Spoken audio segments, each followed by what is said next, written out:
Finally, some good news to talk about with the West Virginia Mountaineers on the football side. Scotty Fox seems to be poised to be the future for this team, but is he the future for 2026?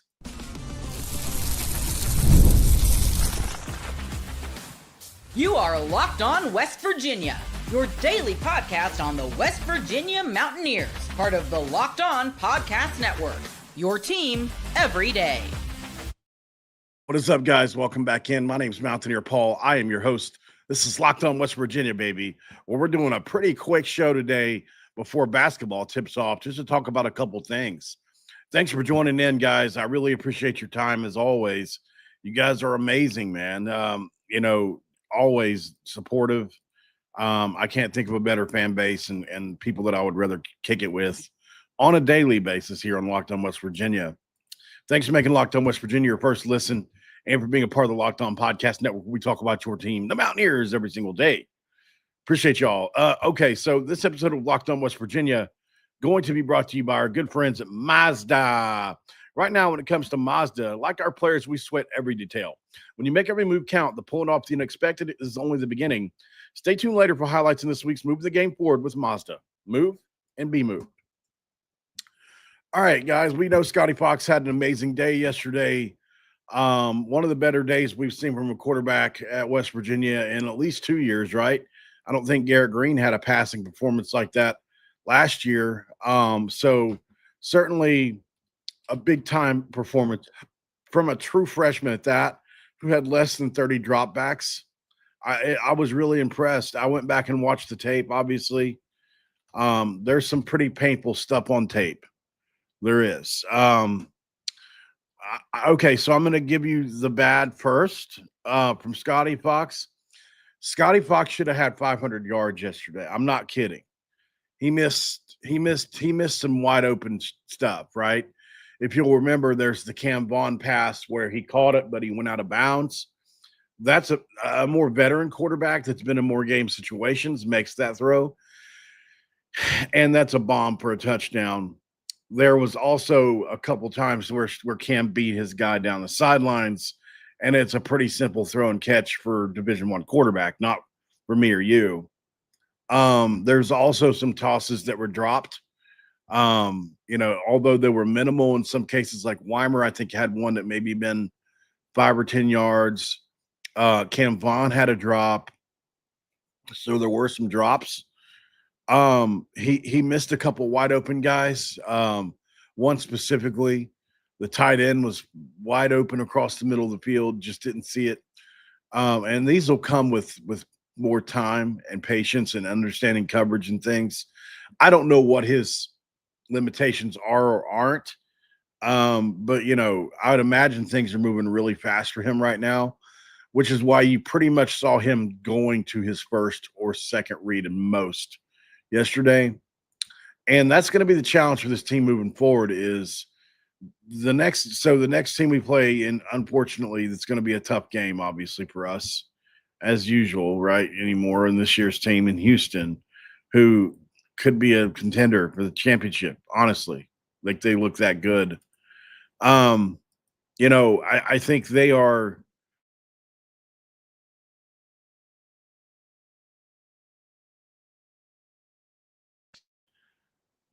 you could probably say Arizona State lost to Texas Tech twice, right? Or they beat Texas Tech, but they lost for beating them. So I think it's similar to what happened to us with Pitt, if you will, in a way. But anyways, I just wonder if, obviously Willie Fritz and company have a great defensive principles, and you wonder what they're going to do for Scotty next week. They're good because it's not going to be – TCU was playing back a lot, and they were letting us kind of do a couple things. So not necessarily letting us, but they weren't press man. They weren't just in our grills the entire way. Like they just wanted to limit explosives, and that was it, right? That was pretty much the goal. And they did that, which is why we had to kind of put the drives together. I mean, that'd be the strategy if I was the coach against West Virginia right now. Make them put a drive together. The worst thing you could do is let them get an explosive. because they just haven't shown the ability to be capable of putting any drives together, literally at all. Not just like once or twice a game. No, never in a game have West Virginia been able to put a drive together until yesterday, since Pitt. And even Pitt was like, all of a sudden in the last 10 minutes of the game, you can do it. So, I mean, there's a lot there to digest. But as far as Scotty goes, I wanted to kind of put my early 2 cents in on this. Obviously, this is a still developing situation. I don't think any of us think that he is the future yet, right? Now, he can definitely prove that. So, you have a big week next week, and that's going to be a big deal. But I still think there are some growing pains to be had. Now, Bear Bachmeier is an alien, right? What he's doing at BYU right now is happening for several reasons. Number one, he's got Chase Roberts, he's got Parker Kingston, he's got all these guys around him, LJ Martin, and a really good offensive line, and then an elite defense also, right? West Virginia doesn't have any of those things. So, it's just not the same scenario, because I saw somebody bring this up, just one person, but it's like, I just wonder if people consider the situations individually, because it's not just like these are two freshmen and why is Bachmeier playing so much better than Scotty, right? It's not the same scenario at all. So, and Bachmeier has succeeded in a situation that's it's very improbable. Let's just say that. These things happen once every 20 years like this with the freshman. It's crazy. But anyways, as far as Scotty goes, obviously his overall day yesterday was good from a number standpoint. You'll take it every week. Like I said, 28 of 41, 301 yards, 2 touchdowns, no picks. He was minus 14 yards rushing. And that's the thing that I think the next step in his game is going to be. He's clearly mobile enough to run the offense. What I want to know is, so we saw him handing the ball off in a lot of situations yesterday when he probably could have pulled it. It was iffy on a couple occasions, but like looking back at the game, there were a couple occasions where he could have pulled that and beat the defensive end around, or it would have been, close. And then a couple other times it was a one-on-one scenario, which, if the defensive end stays home, you're basically taught to hand it off. So by staying home, it means he's basically playing the quarterback and then making the defense, So, yeah, I thought Scotty could have kept it a couple times. That would have helped the offense a lot, from a momentum standpoint because of the run game. We just didn't do it, though. Too bad we can't combine Scotty's throwing ability and Khalil's running ability. That would be amazing. I've always wondered why you can't put 2 quarterbacks in the backfield together and then just snap it to whichever one you want to do a play with, right? You can have a quarterback for the right side of the field, a quarterback for the left side of the field. They can do handoffs to each other. Somebody should invent an offense. I've always said this. Somebody should invent. I mean, maybe it's impossible, but I've always thought in theory it sounds kind of cool, right? Play with 2 quarterbacks on the field at the same time. I don't know why it's never been tried. There's got to be a reason. Probably doesn't work. But anyways, we're way off track already.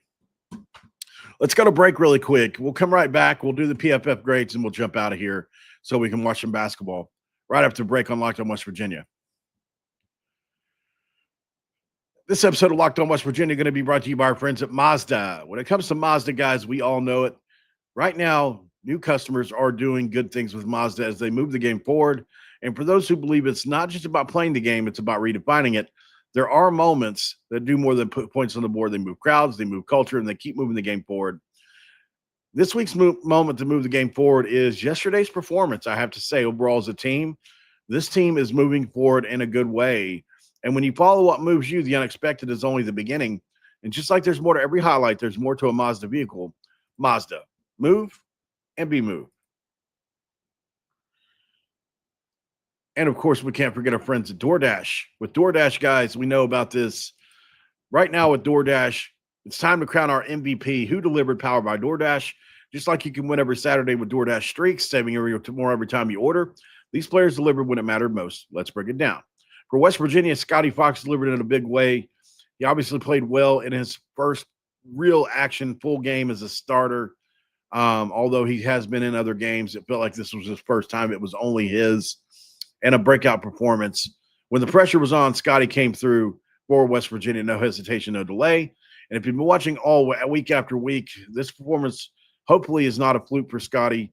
He could go on a streak. And just like Scotty Fox delivered for West Virginia, DoorDash delivers your Saturdays. With DoorDash Streaks, you win every Saturday you order, stack up all season, and you can save up to $250, including $100 in DoorDash credits. Order this Saturday, keep the streak alive, keep your game day, fuel your game day, and order with DoorDash where the terms apply, promo code through 1118. All right, guys, we are back in segment 2, Locked On West Virginia. We're back.